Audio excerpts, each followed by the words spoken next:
Hey everybody, welcome back to the channel. It's time to listen to Mom. Today I want to discuss Apocalypse Z, The Beginning of the End. This is based on a book on Amazon which premiered last month, and in my opinion, even though I'm late, I think it's probably the best film of 2024 in terms of zombies, which is kind of sad because we haven't really had a whole lot of zombie films this year. There's been a lot of buzz wanting a sequel, and it really ended on a cliffhanger. So I wanted to explain this movie, and again, warning, spoilers ahead, warning, warning, warning, warning, warning. So we're going to discuss more of the film. It's been out for a little while. I just kind of really want to go in depth. So real quick, I'm going to say for a Prime movie, I also recommend watching this in its native language with subtitles. This one is pretty strong. Again, one of the better films of 2024 for zombies. In some areas, you can find it even online for free, allegedly. Again, allegedly. I saw it on Dailymotion. I'm going to be honest, that's how I watched it. So, hey, I found it there for free. That's not too bad. So let's discuss where it succeeds. You know, maybe that's probably why I enjoy it a little more. I mean, when it's free, kind of allegedly enjoy something a little more. Now, again, the success, the slow crumble of society. Others have definitely done it better, but I assume it's because it has strong book source material. The attention to detail leading up just feels real and authentic. I think for any end of the world movie, whether it's zombies or not, you have to buy into what is happening. Can you get out? How many resources do you have? I guess really, what do you lose access to? Can you get creative to get out? That is where this film feels like a journey. Each step feels like a level to a video game. This is why all zombie films that are successful really feel like it's part of a struggle, and the whole film is tense. And maybe in some areas I kind of wish it would alleviate some of that tension a bit more and dive deep into more of the story, which they do, which we're going to talk about even more here soon. I guess I'll give some examples that are done well with this tension, such as being on the road and then seeing all the traffic build up, to seeing things just shut down at the airport, to even going from house to house for resources.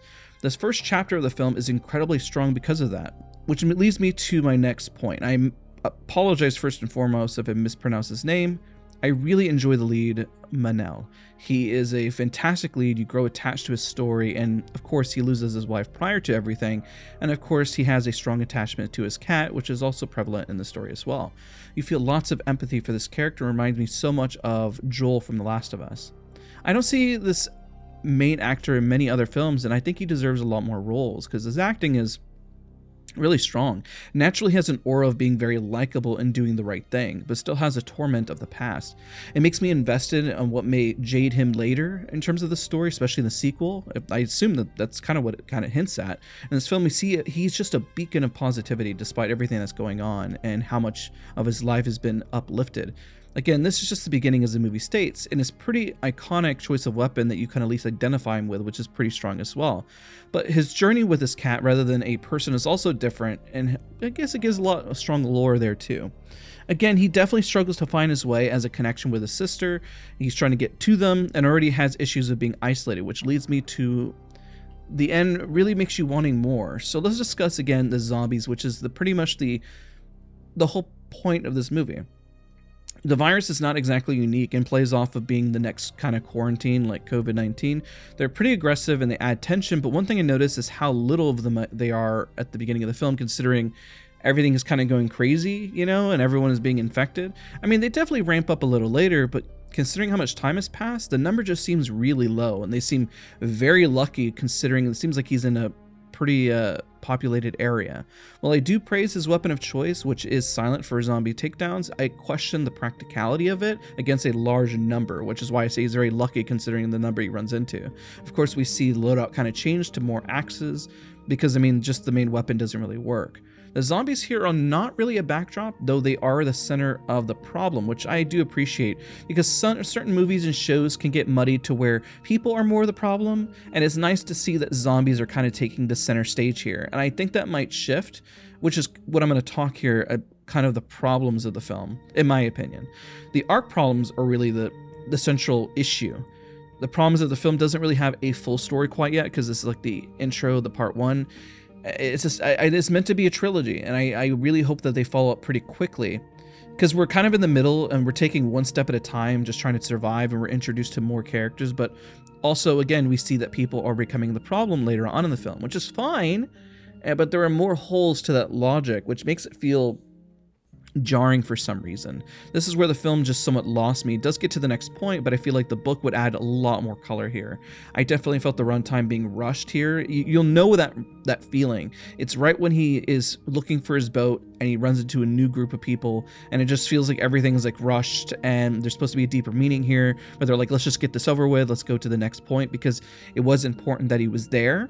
And that's why I'm like, maybe the story portrays a lot more in the books. I mean, he's definitely fighting for his life, and we are introduced to other characters, but by the third part of the film, it does get back on track and kind of goes back to the lore. And I kind of question, could we have...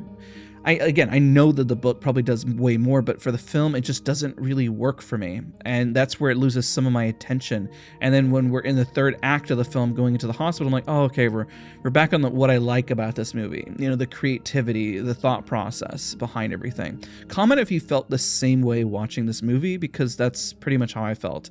And if you're watching this, just know that it doesn't really have that middle arc, because, you know, the whole point of most films are supposed to, okay, where's the climax? The climax kind of comes at the end, which is very strange. The middle is almost more, I wouldn't even call it exposition.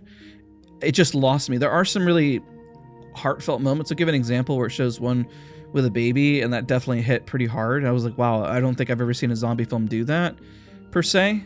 I guess besides Dawn of the Dead, and that part was even cut back then. So it's interesting. Just let me know. Now let's go on to, I guess, once that cliffhanger happened, which is more or less where the film feels like it should have been like the climax, because then it just ends. And I hope the next film is not too far off, because they did a fantastic job building the suspense, like Dawn of the Dead, of like, wow, are they screwed? Like, what's going to happen here? Because, I mean, the story's pretty simple. That's why it's like, it's not much of a spoiler per se. We have a man who lost his wife, struggling to get out of a hot zone of infected zombies, and then we end based on his struggle to get to that safe zone to his sister. Everyone else is kind of like a stepping stone to get to that spot, and he definitely tries to help, but it makes me interested now wanting to read the books, because I know that it'll probably do it more justice. The start of the film, when you're introduced to Gabriella, I felt was a lot more connection there than any other character in the film, because we spent so much time and it was the beginning of our effort. It's why it reminded me of, I guess, The Walking Dead. I think that this probably would have been done better as a TV show. I actually thought legitimately this was going to be a TV show. When I found out it was a movie, I was like, that's kind of strange, because it just felt like there could be so much more detail that could have been put in. It felt very much like The Walking Dead, but in the form of a movie. But because the books are probably much more detailed, I could see the different perspectives of having those arcs. The first act of this film just felt so much like The Walking Dead, when you're with Rick and he's going from house to house and he runs into, you know, just a few characters that you get more invested in. And that's what Gabriella and the story at the start just really hit, going from house to house and just figuring things out. I mean, we've had a major lack of zombie films in 2024. I would say this is probably one of the biggest, you know, pit holes of this year. This is, in my opinion, the best one. But in terms of overall zombie movies, that's not really that great, because it only stacks, in my opinion, probably above average. It's not a perfect film. I think this movie will do better depending on how good the sequel is. And because this is the beginning, it literally is, you know, I had to scroll up and look at my notes. It's like Apocalypse Z, the beginning of the end. So it's just the setup, and the setup is fantastic so far. But the next portion really needs to put everything out there, and I really want to see more of this universe. So if you enjoyed this in-depth analysis, kind of breaking down why this film is good, without giving too much spoilers, I don't feel like there was much to spoil, because it's just about the journey behind everything.